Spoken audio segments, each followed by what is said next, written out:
Welcome back, you guys. So this is part 3 of me making my 3D printer. So that part right here is the X carriage that I designed in part 1, the first video, in Blender. So that was 3D printed and it is connected. I got some M4 bolts and M5 bolts up here. So M5 on the top, M5 on the bottom, all the way on the bottom. You can't really see it behind there, but it's towards the back here on those view wheels.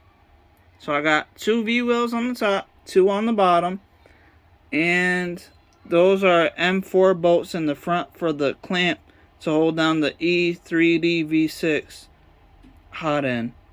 And I got a NEMA 17 stepper motor with the stepper motor wire coming out the back, and I have this. I got 3 of those. These are NEMA 17 stepper motor brackets.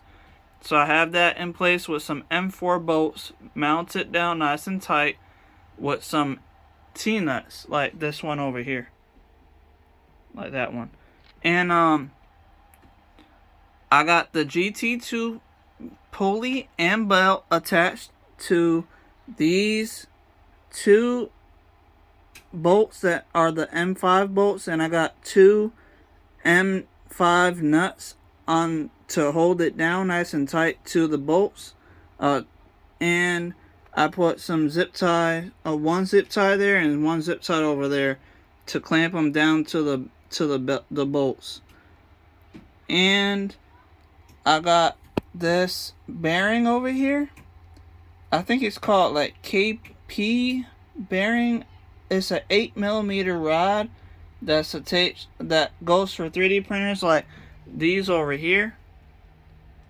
So they work for the Prusa and the Prusa 3D printers and the ANET A8 3D printers.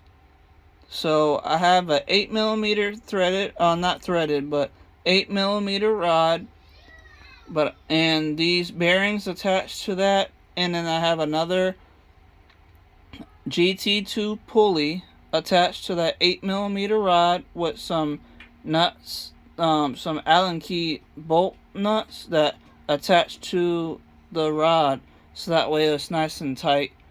And then what's good about this design, if I needed to have real good tension, I'm sorry. If I needed to have real good tension for the belt to be nice and tight, like usually you have to have for like 3D printers, you usually get belt. They have belt tensioners that you can 3D print and stuff like that. But I made my own without having to 3D print any. I used this bracket, this bearing, with some M5 nuts and bolts attached to it. So now if you look, it bounces because it's nice and tight. It's sturdy. So next, I just need to cut this GT2 pulley piece down. So I need to snip a part off of here because I don't need that long. And I'll wind up I have to design in Blender again one of my end stops like that one over there to be the end stop for this X-axis. So once I do that, so part 4 video, I guess, will be with me showing you that the X actually can home to the end stop, and I'll be able to move it to, so it'll be homing to the left, because that's usually what 3D printers do. They go all the way over from the right to the left, and then they hit that end stop, or hit this end stop over here, and then after that they can move over to the right if you use like Pronto Face, or if you're using like a 3D printer or something like that. If you're trying to 3D print something, you'll see the X move around to get to the positions that it needs to get to. But I just wanted to show you guys that I was able to basically almost finish up my X carriage.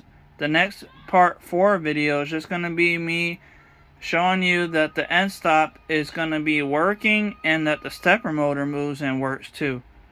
So X is about to be completely finished, and then I got to start on the Y and then the Z. So this is going to be a little series for my part. These are going to be part videos.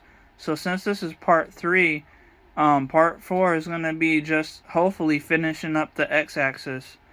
Thank you for watching. I appreciate anybody looking at my videos. And if you guys are interested in making your own one of these, and you need help, comment down below. And if you want some of the STL files like this X-axis carriage that I made in Blender, I'll even think about putting it on Thingiverse for you, so you could download it and you could 3D print it too. And I 3D printed this piece using my Ender 3, because I don't really have any other printers right now that are working properly. That's one of the reasons why I'm building my own now, since I have so many I got 3 printers and 2 of them aren't working right. So now that I got the Ender 3 working, I'm 3D printing parts to make me another 3D printer.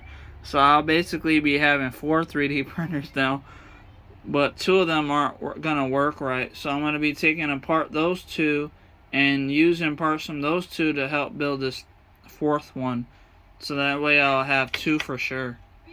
I'll have the Ender and then this one that I'm designing. Thank you guys for watching. I will see you guys in the next video. Goodbye.